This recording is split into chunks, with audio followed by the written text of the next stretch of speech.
My advice to you is to buy a tombstone before you die. Get your money's worth. You can't enjoy it when you're dead.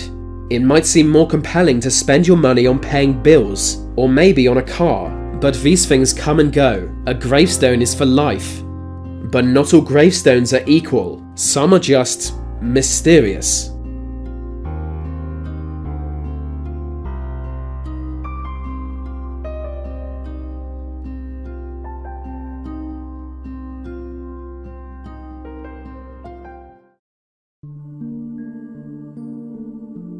In a small town stands a mysterious double gravestone. It belongs to the two wives of Dr. Samuel Bean, who both died young. This was not unusual for the mid-19th century. The unusual part was the inscription on its surface. It was clearly some kind of coded message, but the doctor refused to reveal its meaning, and then he died, going down with a ship bound for Cuba.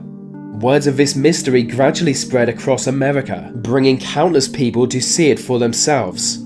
For decades they tried to solve it, often spending years of their life attempting to decode the message. Many claimed to have solved it, but it was only in the 1970s when it was truly solved by a 94-year-old woman.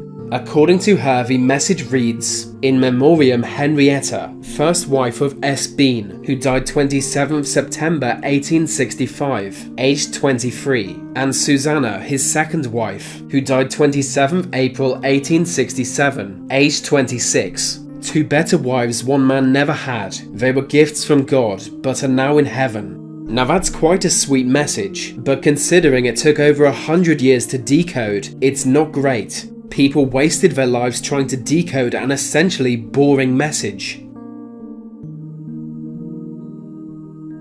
In 1700s England there was a man called Richard Smith. He was a young and playful lad, and that caused his death. One day an army recruiter came to town, loudly encouraging members of the public to join the military, but Richard Smith wasn't having it. He started making jokes at the army recruiter's expense. The recruiter wasn't pleased by this, so he murdered Richard Smith. He literally murdered the guy in front of everyone, and that's not even the strangest part.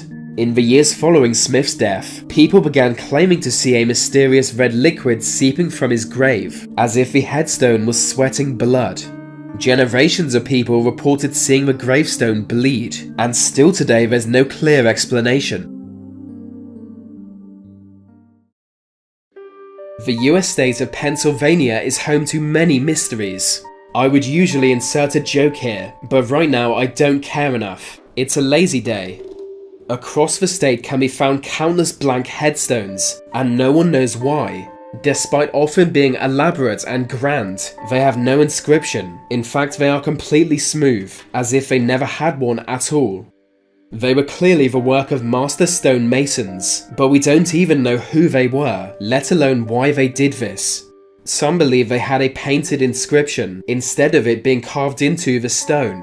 This would explain them being blank all these years later, but without evidence this theory is pure speculation. In 1794, a man called James Leeson passed away. Little is known about him on a personal level, but like every creepy weirdo of that time, he was a Freemason. On his tombstone are to be found various carvings, a winged hourglass and flaming urn, each representing aspects of mortality, and Masonic tools. These were common symbols of the era. The strange part is the inscription above them. It looks like some kind of alien language, or maybe an ancient, long-forgotten writing system. In reality, it was the Masonic language, a secretive tongue known only to Freemasons. At the time, few understood the language, and it was so complex they needed a cipher to translate it. It was 100 years before the mysterious inscription was revealed to the public, thanks to more people learning the Masonic language. The inscription is a simple message. It reads, "Remember death," a warning to fellow Masons that their time will also run out. In the small American town of Bucksport, you will find the grave of its founder, Jonathan Buck. He was not only a military officer but a judge, who according to legend sentenced a witch to death. As a suspected witch, she was burnt at the stake. The fire was set small to avoid her dying quickly of smoke. As the fire burned through her legs, she put a curse on him. The curse caused his death soon after, and continued to affect his remains even after that. It is said that bad luck will follow any man to even visit his grave. In the 1800s, a large monument was erected at his grave. In time, a stain appeared on it, in the shape of a leg. No matter how many times the stain was cleaned away, it would always reappear in the exact same shape. In 1895, a man called George Argo fell to his death. He was an experienced miner who fell 200 feet into a disused shaft. The death alone was mysterious. Argo had been working those mines for decades. He would have known exactly where each mine shaft was, yet he accidentally fell to his death. Something wasn't right. Over 1,000 confused locals came to his funeral, and an obelisk was erected in his honor. That should have been the end of the story, but it wasn't. In the years that followed, people began claiming to see the obelisk glowing brightly. On certain dark nights, the obelisk would emit a brief but strong light, before fading with no explanation. There was no pattern, as if the nights had been chosen at random, and no one could work out what it meant.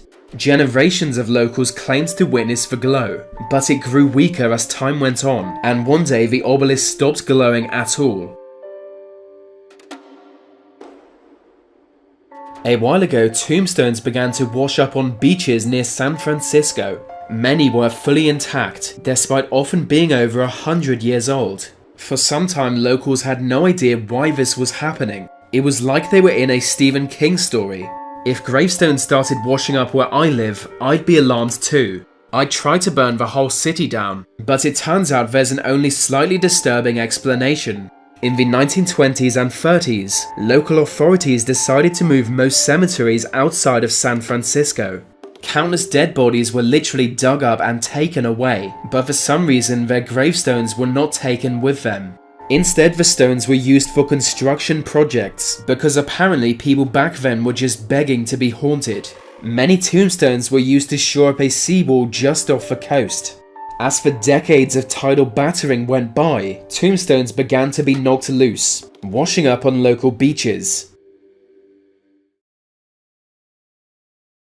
3 years ago, an ancient Roman tombstone was found buried in New York. The discovery immediately caused confusion. Rome's empire was vast, but it didn't reach North America. So how did this 2,000-year-old gravestone end up here? It turns out the stone belonged to a tax collector called Tiberius Saturnius. The gravestone was discovered in a suburb of New York that in the Gilded Age was known for its super-rich residents. It was referred to as Millionaire's Row because there were so many mansions. So apparently one of those super-rich people bought the gravestone while in Italy and then shipped it back to New York. After that, they must have buried it for some reason. In 1832, a man called John Rennie died. He led a fairly unnoteworthy life, but in death became well known thanks to his very noteworthy grave. On his headstone was a large inscription. At first glance, it looks like a big word search, clearly containing words like "here lies" and "John." But the words are jumbled in such a strange combination no one could understand it. Almost 200 years later, the inscription has been fully analysed. It turns out you're meant to start with the H in the centre and work outwards to spell the sentence, "Here lies John Rennie."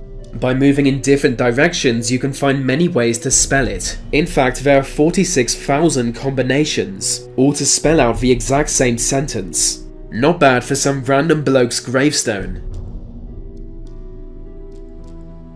One of America's earliest insane asylums was the Lunatic Asylum of Ohio. Like other 19th century asylums, its notoriety spread far and wide. One of its doctors claimed to have a 100% success rate in curing patients. According to rumor, he would remove parts of their brain until they seemed less mentally ill, and when that didn't work, he would murder them. That's how you get a 100% cure rate.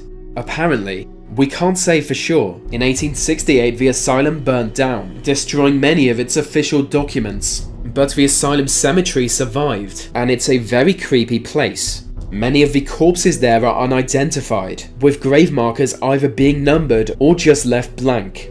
Some gravestones simply read "specimens." It's unclear who or what is buried below them. Perhaps the Mad Doctor's victims, or even fragments of removed brain. We may never know.